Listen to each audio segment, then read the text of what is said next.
The Eternal Conclave had not declared war in 300 years. They had not needed to. When the most powerful empire in the known galaxy spoke, civilizations did not fight back. They calculated. They measured the distance between their military capacity and the conclaves, found the gap to be unsurvivable, and made their arrangements accordingly. Some negotiated tributary status. Some offered preemptive concessions. Some simply opened their borders and waited for the administrative transfer to complete. None of them laughed. The conclave spanned 412 star systems. It commanded a standing military of 1.4 million warships, a number so large that the logistics of maintaining it constituted an economy in its own right. Its oldest member civilizations had been spacefaring for 12,000 years. Its political architecture was older than humanity's written history. The high throne of the conclave had presided over the same chamber on the same world for 9 millennia, attended by the same ceremonial traditions, issuing the same categories of decree in the same formal register of a language that had not changed significantly since before humans had agriculture. It was, by any measure, the dominant power in its region of the galaxy. It was also, by the assessment of its own strategic directorate, beginning to have a problem. The problem was not military. The conclave's military was unquestionable. The problem was not economic.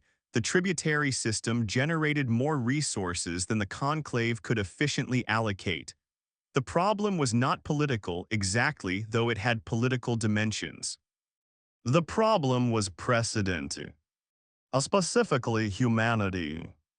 The conclave's strategic directorate had been monitoring the situation in what they called the outer expanse, the region of space beyond their formal boundaries where younger civilizations operated with varying degrees of autonomy for 40 years. They had watched the Sol engagement of 2387 with professional interest. They had watched Meridian Point with something approaching concern. They had watched Waystation Keth 4 with the specific, focused attention of an institution that had spent 9,000 years maintaining the principle that power had a clear hierarchy, and that the hierarchy existed to prevent exactly the kind of unilateral, pre-committed, doctrine-driven behavior that humanity was demonstrating. The problem was not that humanity was strong. The problem was that humanity was legible, in a way that undermined the conclave's foundational operating principle. The conclave's power was not based on being the strongest civilization in the galaxy. It was based on being the civilization that defined the terms of strength. 9,000 years of precedent had established that military capability was assessed on conclave metrics, that territorial claims were validated by conclave recognition, that diplomatic standing was conferred by conclave acknowledgement. The conclave did not merely have power. It was the institution through which power was defined. Humanity had built a military that operated entirely outside that framework, had established a doctrine that pre-committed responses without conclave consultation, had conducted 3 major strategic operations, the Sol engagement, Meridian Point, Waystation Keth 4, without reference to conclave authority at any stage. Not in defiance of the conclave, not in deliberate challenge to conclave authority. Simply without reference to it at all. As if the conclave's framework did not apply to them. That was the problem.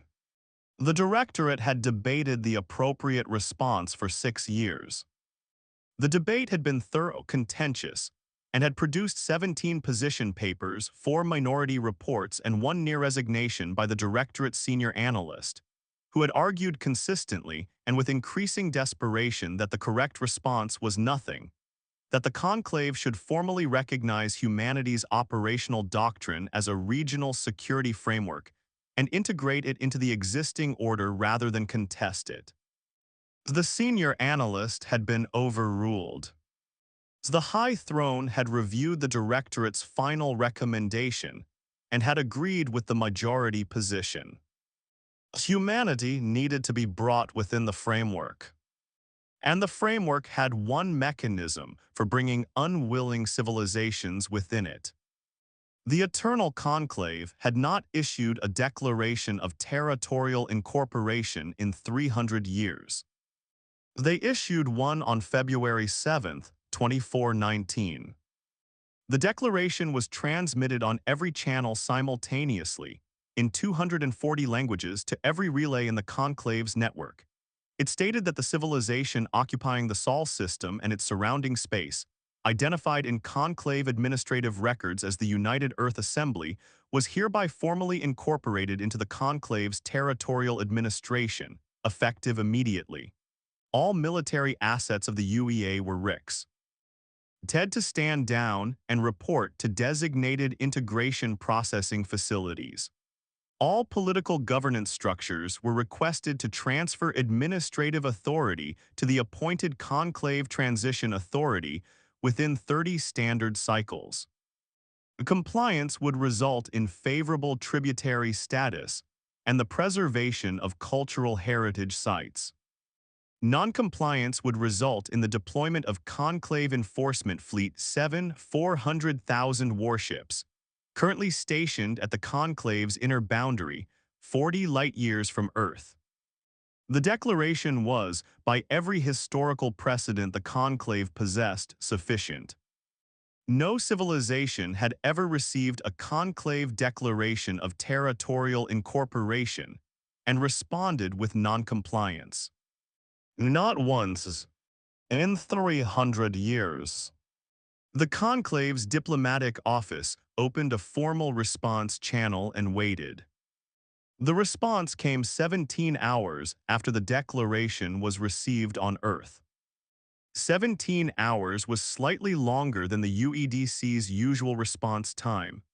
The Conclave's diplomatic analysts noted this and assessed it as evidence of internal deliberation, of a government weighing its options, calculating the gap between its capability and the Conclave's, beginning the process of determining the cost of compliance. The response channel opened at 9:14 hours, Conclave Standard. The human on the screen was a woman in a civilian suit, not a military uniform. She was identified in the channel header as Minister Secretary Adiz Okonkwo, United Earth Assembly Office of Interstellar Affairs. She appeared to be entirely calm. She also appeared to be suppressing something. The Conclave's senior diplomatic receiver, a career official named Thessaly who had managed incorporation responses for 40 years, registered this observation and set it aside. Suppressed emotion was normal in these situations. Civilizations receiving a declaration often worked very hard to project composure. Thessaly of the Conclave Diplomatic Office, Okonkwo said, I am transmitting on behalf of the United Earth Assembly in response to the Declaration of Territorial Incorporation received February 7, 2419. I want to be respectful of your time, so I will be direct. Please, Thessaly said. The United Earth Assembly declines the declaration, Okonkwo said. Thessaly had expected this. First response declinations were standard. The process required them. The declaration was issued. The target declined. Then the full weight of what the declaration represented, 400,000 warships 40 light-years away, became the context for further conversation. We understand, Thessaly said, in the warm, practiced tone of an official who had navigated many of these conversations. The terms of incorporation are naturally startling on first receipt. Perhaps we could discuss. I don't think you understand, Okonkwo said. Her tone had not changed. She was still composed. But something in the quality of the composure had shifted, and Thessaly could not immediately identify what it was. The Assembly declines the declaration, Okonkwo said again. Entirely. Permanently, we are not requesting modified terms, we are not opening a negotiation, we are not asking for additional time, we are declining. Thessaly's practiced response, the one that addressed this exact moment in the incorporation conversation, That moved the discussion smoothly toward the phase where the reality of 400,000 warships was introduced as a clarifying element, arrived at his mouth and paused there. Because Okonkwo was not finished. I want to be transparent with you, she said. When the declaration arrived, we convened the Assembly Emergency Council within the hour. The council reviewed the declaration, reviewed our own strategic posture, reviewed the conclave's military assessment profile, and made its determination. The determination took 11 minutes. She paused. I want you to know that 11 minutes was not because the decision was difficult. The decision was not difficult. 11 minutes was because we are thorough. Thessaly waited. The Assembly then voted on whether to transmit our response immediately or wait for the standard deliberation period. The vote on that question took 4 minutes. Another pause. Several members voted for the immediate response because they felt that waiting implied we had something to deliberate. They felt we should make it clear, as quickly as possible, that we did not. Thessaly stared at the screen. Minister Secretary, he said carefully, I want to ensure you have complete information about the nature of the Conclave's declaration. Enforcement Fleet 7. 400,000 warships, Okonkwo said, stationed at your inner boundary approximately 40 light-years from Earth. Yes, we are aware. Then you understand. We understand the number, she said. Yes. There was a quality to her composure now that Thessaly had not encountered in 40 years of Incorp. Oration responses. He had encountered fear managed into composure. He had encountered desperation managed into composure. He had encountered political calculation managed into composure. All of those had a texture, a quality of controlled suppression that was legible to someone who had spent 4 decades on the other side of these conversations. This was something different. This was composure that was not managing anything. This was composure that was the baseline. We will transmit a formal document to your offices within the next 6 hours, Okonkwo said. The document will detail the United Earth Assembly's position, our strategic assessment of the current situation, and our recommendations for a productive path forward. She paused once more. I would also recommend that you make the Conclave's High Throne aware of our response before the document arrives. The document is comprehensive, and I think it will be easier to receive if it is not a surprise. Is there anything in the document I should prepare the throne for? Thessaly asked. Okonkwo looked at him. And for just a moment, just one moment, the composure shifted. Not into fear, not into desperation, into something that Thessaly could not categorize because in 40 years he had never seen it on the face of a civilization receiving a declaration. It was, if he was being precise about it, amusement. Just that we have some questions about your strategic assessment process, she said, and some information we think will be helpful to share. She closed the channel. Thessaly sat at his console for a moment. Then he reached for his senior communications line to the High Throne.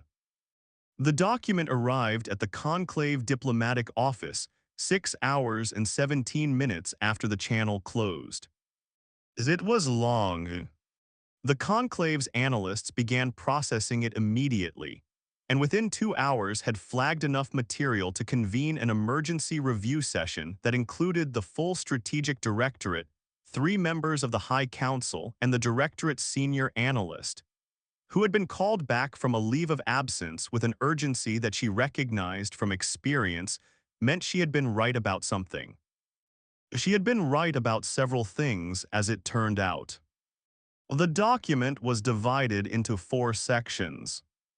The first section was titled, On the Conclave's Assessment of Human Military Capability. It was a detailed, specific, technically precise analysis of what the Conclave's Strategic Directorate knew about human military capacity, and more importantly, how it knew what it knew and when the information had been gathered. The document traced the Conclave's intelligence sources, identified the collection methods, and provided a timeline of when the Directorate's most recent assessments had been updated. The most recent update was from 2411, 8 years ago. The document noted without emphasis that quite a lot had changed in 8 years. The second section was titled, "On What Has Changed." It did not begin with weapons systems or fleet numbers. It began with a question. Does the Conclave's Strategic Directorate know what year Project Threshold reached Phase 4 completion? The Directorate did not know what Phase 4 was. The document explained. Project Threshold had been the first generation of human strategic defense infrastructure. The drone carriers, the gravitational shear weapon systems, the deep system platforms that had been deployed in the Sol engagement of 2387. Phase 1 through 3 had been the construction and initial deployment phases. Phase 4, completed in 2416, was the extension of that infrastructure beyond the Sol system. The document included coordinates. Not Sol system coordinates. Coordinates in the regions surrounding Sol. Coordinates in the transit corridors that connected human space to the wider galaxy. Coordinates in the buffer zones adjacent to every major power's operational boundary, including the conclaves. 47 installation sites. Outside Sol, built over 12 years, operational since 2416. The Directorate's senior analyst looked at the coordinates and felt something drop in her chest. She recognized the strategic logic immediately. The Sol system's defense infrastructure had always been oriented inward, designed to defend the system against incursion. The Phase 4 installations were not inward-facing. They were positioned along the primary approach vectors to human space from every direction, including from the Conclave's inner boundary, including from the 40 light-year transit corridor that Enforcement Fleet 7 would have to cross to reach Earth. The document did not describe what the Phase 4 installations were capable of. It simply stated that they were there, provided the coordinates, and noted that the Conclave was welcome to deploy survey assets to confirm. The third section was titled, "On What the Conclave Does Not Know." This section was shorter. It contained one paragraph. The Conclave's strategic assessment of human military capability based on available evidence was formed primarily from the observational record of 3 engagements: Sol 2387, Meridian Point 2401, and Way Station Kethfor 2412. The United Earth Defense Command notes that these 3 engagements were selected for their resolution without weapons discharge against adversary assets. They were not selected as demonstrations of maximum capability. They were selected as demonstrations of minimum necessary force. The Conclave's assessment is, therefore, an assessment of human restraint, not human capacity. The United Earth Assembly wants to ensure the Conclave has an accurate picture before any further decisions are made. The senior analyst read the paragraph 3 times. The room was very quiet. "They have been holding back," she said. Nobody disputed it. "For 32 years," she said, "every engagement, minimum necessary force. 0 weapons discharge against adversary assets in all 3 major operations, not because that was the limit of their capability." She looked at the coordinates of the 47 Phase 4 installation sites. All because they were choosing it. The fourth section of the document was titled, "On a Productive Path Forward." It was, in contrast to the preceding sections, brief and practical. It proposed a framework for formal diplomatic recognition between the United Earth Assembly and the Eternal Conclave on terms of sovereign equality. It outlined areas of potential strategic cooperation. It suggested a joint commission to develop shared protocols for the Outer Expanse region. It was the kind of document that competent diplomatic professionals produced, when they wanted to offer a graceful resolution to a situation that had developed badly. It was written in the tone of people who were offering an exit, not demanding a surrender, which meant they were confident enough to offer exits. The directorate's senior analyst looked at the document for a long time. "They sent us this," she said, "instead of a threat." She thought about what that meant. She thought about a civilization that had spent 32 years choosing minimum necessary force, that had built 47 installations along every approach vector without telling anyone, that had received a declaration of territorial incorporation from the most powerful empire in the galaxy, and had taken 11 minutes to decline. She thought about what kind of confidence produced 11 minutes. "Get me the high throne," she said. The Phase 4 installation program had a different name internally. The UADC planning division called it the perimeter. It was not a wall. Walls implied a fixed defensive line, a boundary that an adversary could probe for weaknesses, mass against, or circumvent. The perimeter was not a line. It was a distributed network of installations occupying a volume of space that surrounded human-controlled territory in 3 dimensions, extending outward from Sol in every direction for a distance that varied by approach vector but averaged 30 light-years.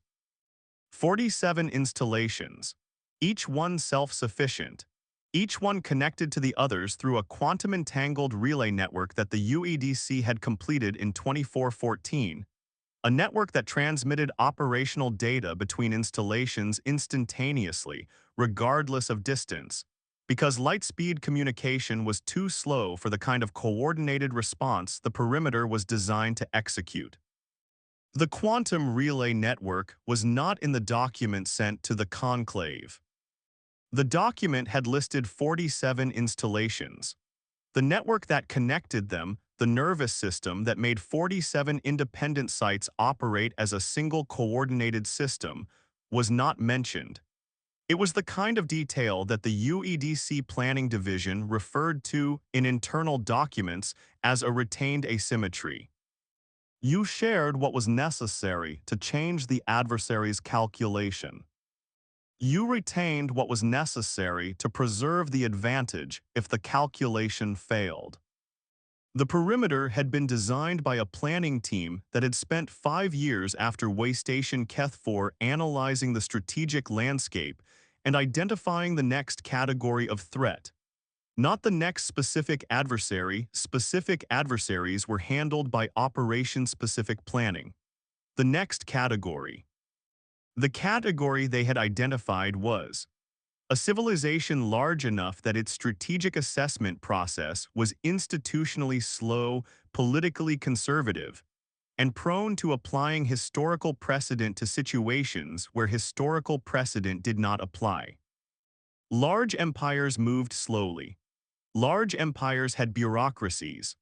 Large empires had planning cycles that measured in years and political processes that required consensus across hundreds of member civilizations and strategic doctrines that had not been fundamentally updated in decades or centuries because the doctrines had worked and working doctrines tended to persist. Large empires were dangerous not because of their speed but because of their mass.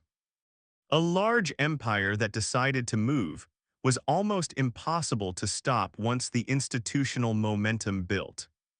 The planning team's solution was not to try to stop the mass. It was to change the decision.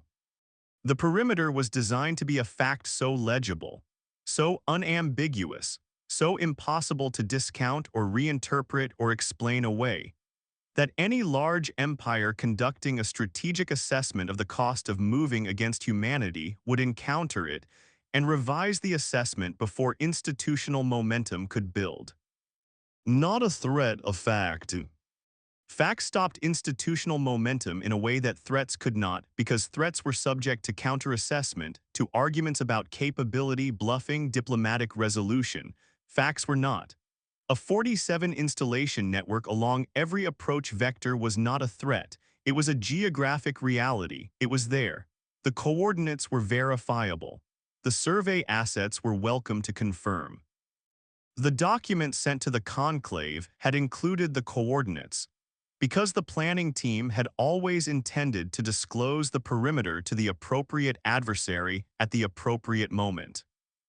The appropriate moment was when an adversary with enough mass to be genuinely dangerous was about to make a decision based on an incomplete picture. The appropriate adversary was any civilization that would receive the information and recalculate rather than escalate. The conclave was 412 star systems and 1.4 million warships and 9,000 years of institutional history. It was also, the UEDC Planning Division had assessed, a civilization whose foundational operating principle was maintaining the framework through which power was defined. A civilization whose core interest was not expansion but order. A civilization that could be given a reason to recalculate, if the reason was sufficiently legible. The planning team had written the document in 2417, 2 years before the declaration arrived. They had been waiting for the declaration. Not hoping for it, not provoking it. Waiting for it, the way the UEDC waited for everything, with plans already drafted and operators already positioned and responses already authorized. Because the strategic assessment had projected it as a high-probability event within a 5-year window. The senior analyst who had argued for recognition and integration rather than confrontation had been making the correct argument at the wrong time. The conclave needed to reach its own conclusion that recognition was preferable. Conclusions that were reached independently were more durable than conclusions that were imposed. The declaration was the conclave reaching the moment of decision. The document was humanity handing them better information. The 11 minutes was not arrogance. It was the time it took to confirm that the document was ready, and that the decision to send it rather than something else was the right call.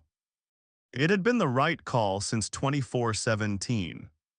The Eternal Conclave's high throne had been occupied by Supreme Voice Aravel for 63 years. Aravel was by any measure an extraordinary political figure. Aravel had presided over the conclave during 3 significant external crises, 2 internal constitutional challenges, and 1 near dissolution of the tributary system that had required 11 years of careful diplomatic reconstruction. Aravel had navigated all of it. Aravel had been called, by historians and contemporaries alike, the most capable political mind the conclave had produced in 5 centuries. Aravel read the human document twice. Then Aravel called the Strategic Directorate's senior analyst and asked her to explain the 3rd section. She explained it. The silence that followed lasted 47 seconds. Aravel was not a person given to long silences. Aravel processed quickly, decided quickly, communicated quickly. The 47 seconds was not indecision. It was revision. The 3 engagements, Aravel said, Sol Meridian Point Way Station Keth 4. Yes, Supreme Voice. In none of them did human forces discharge weapons against adversary assets. Correct. And our assessment of their capability was built on those 3 engagements. It was. Another pause. So we assessed their restraint, Aravel said, and called it their limit. That is my understanding of the error, yes. Aravel looked at the document, specifically at the coordinates of the 47 Phase 4 installations. How long would it take Enforcement Fleet 7 to reach the Sol system? Aravel asked. At maximum sustainable transit, approximately 19 days. And the Phase 4 installations along that approach vector.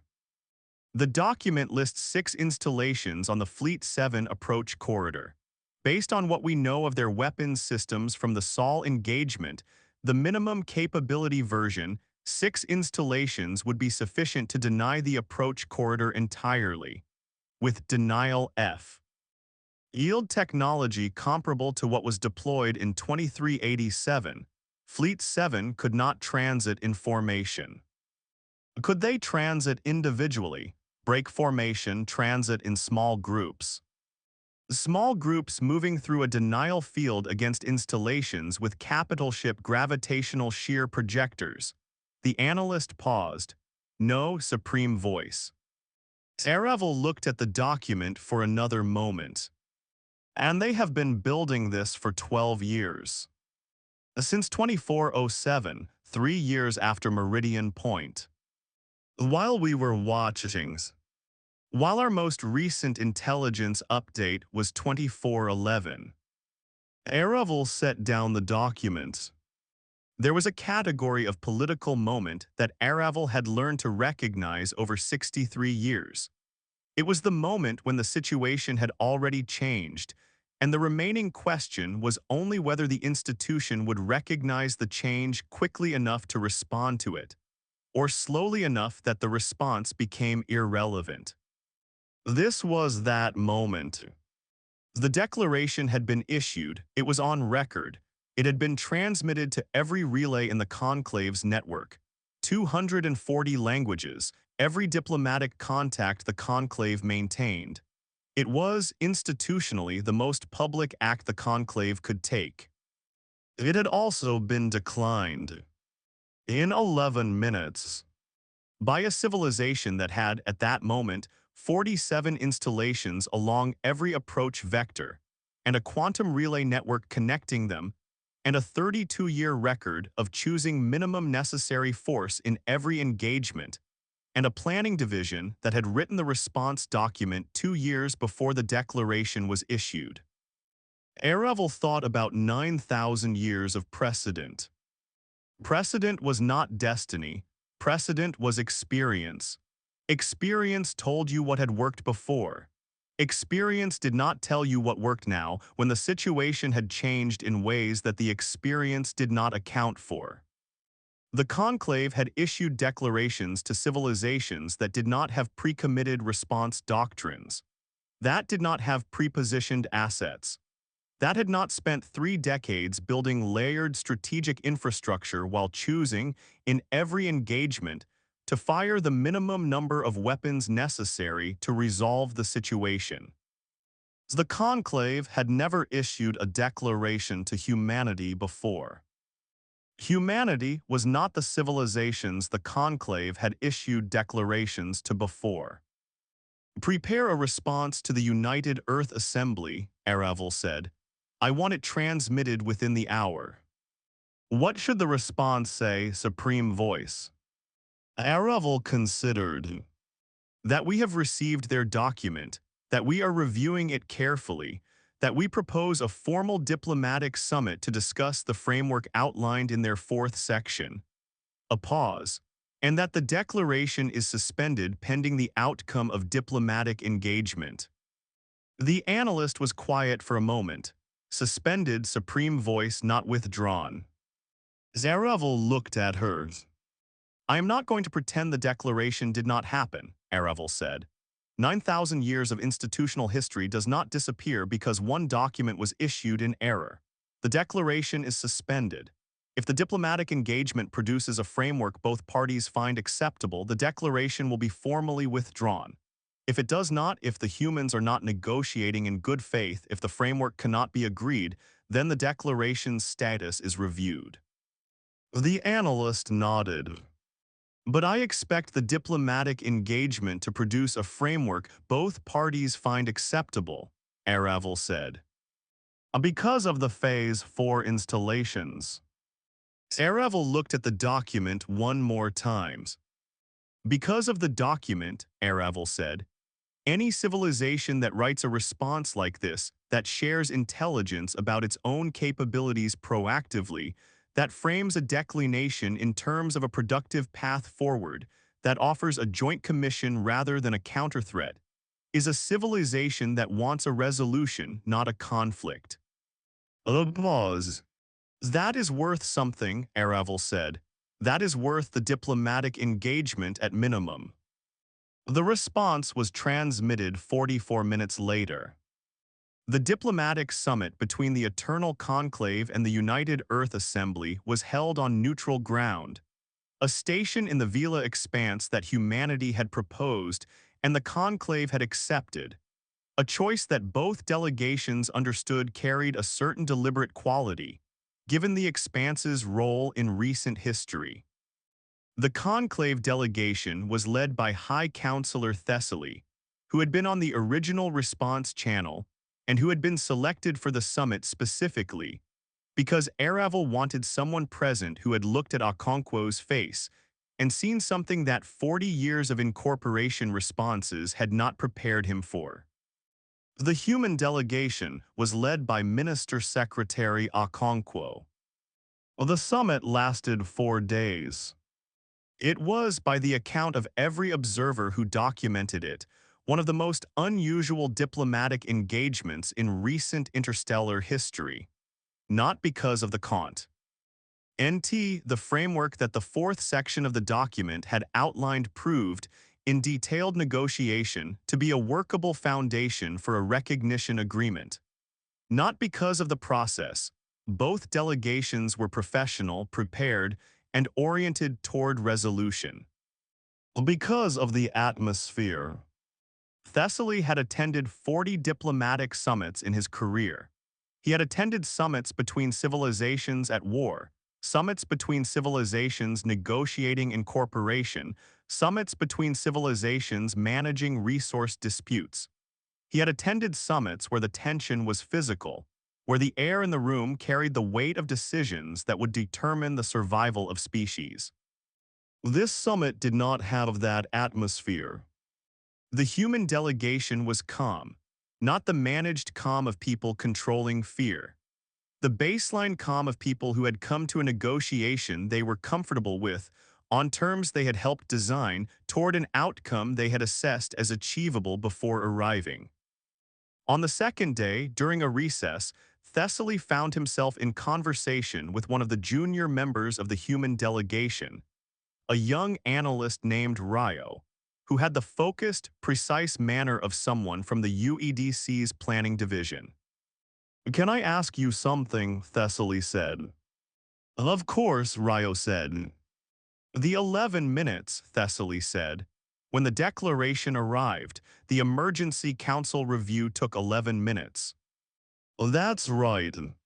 What happened in those 11 minutes?" Ryo considered the question with the care of someone who was deciding how much of a genuine answer to give. "The council received the declaration," Ryo said.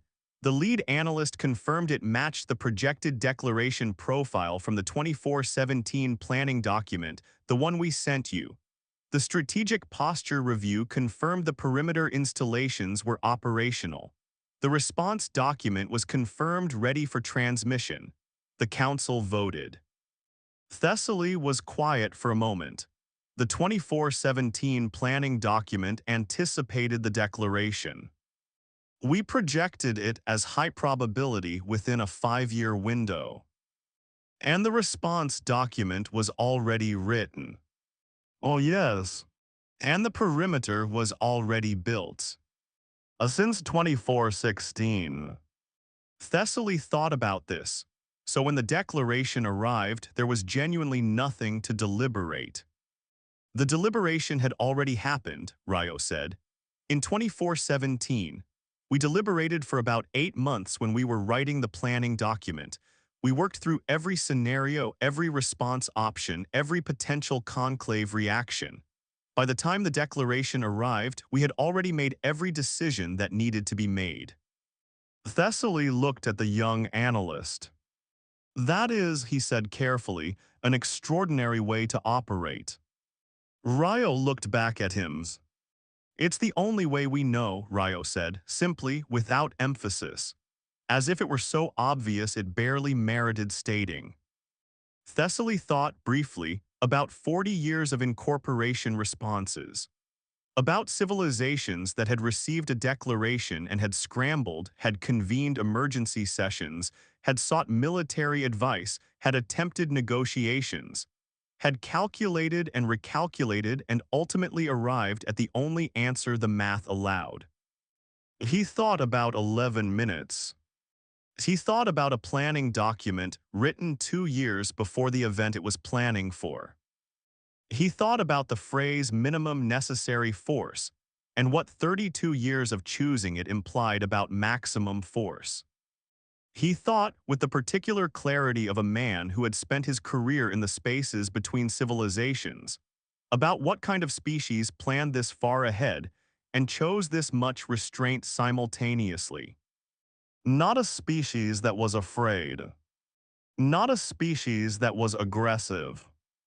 A species that had decided, a long time ago, what it was and how it operated and where its limits were and where they were not, and had never changed that decision and never needed to because the decision had been made correctly the first time. On the fourth day, the framework agreement was signed. Formal recognition, sovereign equality, joint commission for the outer expanse, shared protocols for the transit corridors, a mechanism for dispute resolution that did not involve either party issuing declarations of any kind. The Declaration of Territorial Incorporation was formally withdrawn.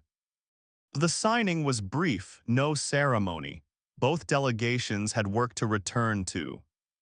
Alconquo and Thessaly shook hands at the end of it, a human gesture that Thessaly had read about but not experienced, and which turned out to be exactly what it was described as, a moment of physical acknowledgement between two people who had arrived at something together. Your supreme voice, Alconquo said. Aravel, you should tell them what they did, responding the way they did, taking the diplomatic path. It mattered. I'll pass that along, Thessaly said, though I think Aravel will say the same about your delegation. Alconquo smiled. It was the first time Thessaly had seen her smile. It was not a triumphant smile, it was quieter than that. We hoped for this outcome, she said. We planned for others, we're glad this was the one that happened. The framework agreement between the Eternal Conclave and the United Earth Assembly was registered in the Interstellar Diplomatic Archive on March 3, 2419. It was the first agreement the Conclave had ever signed that recognized another civilization as a sovereign equal rather than as a tributary, a partner civilization, or an administered territory. In 9,000 years of institutional history, it was unprecedented. The Conclave's historical archive flagged it as such. Aravel addressed the High Council the day after the signing. The address was internal, not broadcast, not transmitted, not part of the public record. It was the kind of address that supreme voices gave when the institution needed to understand not just what had happened but why. Aravel spoke for 20 minutes. The address covered the declaration, the response, the summit, and the agreement. It covered the Strategic Directorate's assessment error, the conflation of restraint with capacity that had produced an incomplete picture. It covered the Phase 4 perimeter and what it represented as a planning achievement. It covered the 2417 document and the 11 minutes. Then it covered something that was not in any of the formal records.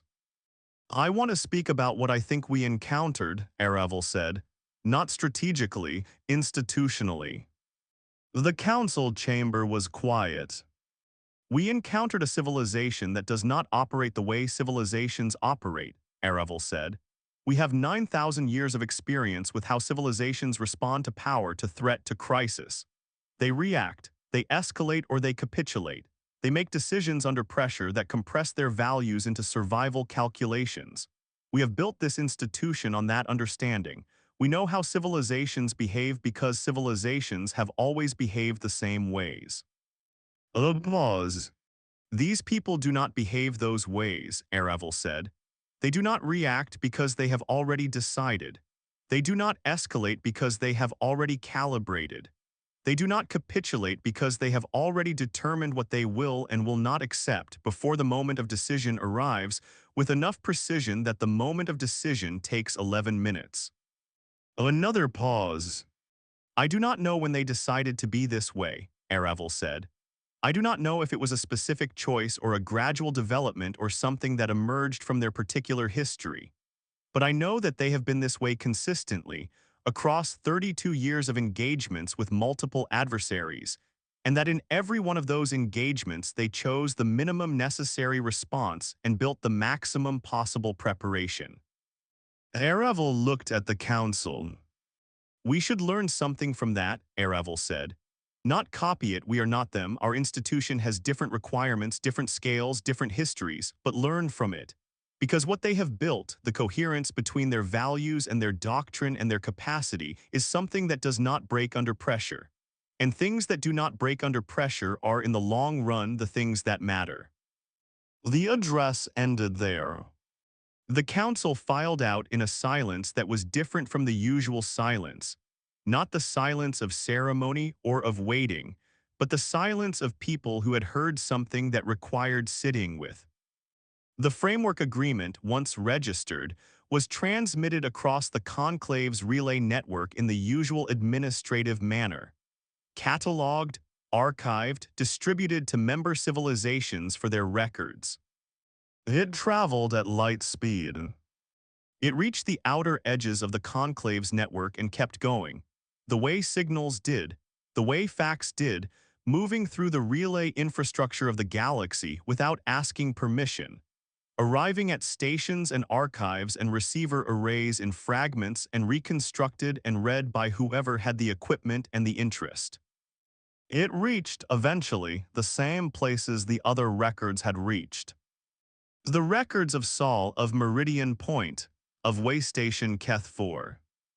Now this, the Eternal Conclave, 9,000 years old, 1.4 million warships, 412 systems, had issued a declaration of territorial incorporation and had withdrawn it 32 days later. Not because of a war, not because of a defeat, but because of a document. Because humanity had sent them better information, and the Conclave had been, in the end, an institution capable of updating on better information. Because the minimum necessary force, applied with sufficient precision, over sufficient time, with sufficient planning, produced outcomes that maximum force could not. In the labor facility on the world the Verk called Extraction Unit 12, the person with the radio receiver had an addition to their record now. They had been keeping the record for years, fragments reassembled into coherent accounts. Sol, Meridian Point, Waystation Keth 4, each one archived in a form that fit the available space, words scratched into surfaces, stories passed in the rest cycle, the particular care with which a people without writing materials maintained their histories. Now this. The largest empire any of them had direct knowledge of the Conclave, whose outer tributaries were 3 systems away from the facility where they worked, had issued a declaration and been sent a document in return. 11 minutes. 32 days. No weapons fired. The person with the receiver thought about the trajectory, Sol in 2387, Meridian Point in 2401, Waystation Keth 4 in 2412, the Conclave in 2419. Each one different, each one resolved the same way, minimum force, maximum preparation, a planning document already written, a response already authorized, a fleet already moving or an operator already positioned or a document already drafted. Always already. They thought about what always already meant. It meant the decision had been made before the crisis. It meant the work had been done before the need. It meant that when the moment came, whatever moment, for whatever civilization, in whatever form the threat took, humanity would not be scrambling, would not be calculating under pressure, would not be choosing between bad options and worse ones. would be there, already there, waiting, not with weapons hot and shields raised, though those too when necessary. Waiting with plans written and operators placed, and documents drafted and decisions made in the long, quiet years before the crisis, when the work was invisible and the patience was complete. They wrote 3 words in the space next to the old words. Next to they always arrive. 3 new words. They already came. In the Sol system, the watch continued. It always continued. The perimeter installations ran their maintenance cycles. The quantum relay network transmitted its operational data instantaneously across 30 light-years in every direction. The planning division worked on the next cycle of scenarios, not the conclave, which was now a diplomatic relationship, but the next category, the next assessment, the next projection of what might arrive and when and from where and in what form. They were already writing it. They had been writing it since before the conclave's declaration arrived. Somewhere in the UEDC's planning division, in a file whose name was not accessible to anyone without the appropriate clearance, there was a document that had been started in 2418. It was not finished yet. It would not need to be finished until the event it was planning for arrived. The event had been assessed as a moderate probability occurrence within a 10-year window. The planners had 8 years. 8 years was more than enough. It was, in fact, exactly enough. Everything was exactly enough when you started early, when you planned well, when you chose minimum necessary force and built maximum possible preparation, when you understood that patience was not waiting and that readiness was not aggression, and that the long, quiet work of a civilization that had decided what it was could not be undone by any number of declarations or patrol cruisers or leverage operations or enforcement fleets. We are still here. We are always still here. And we already have a plan for whatever comes next.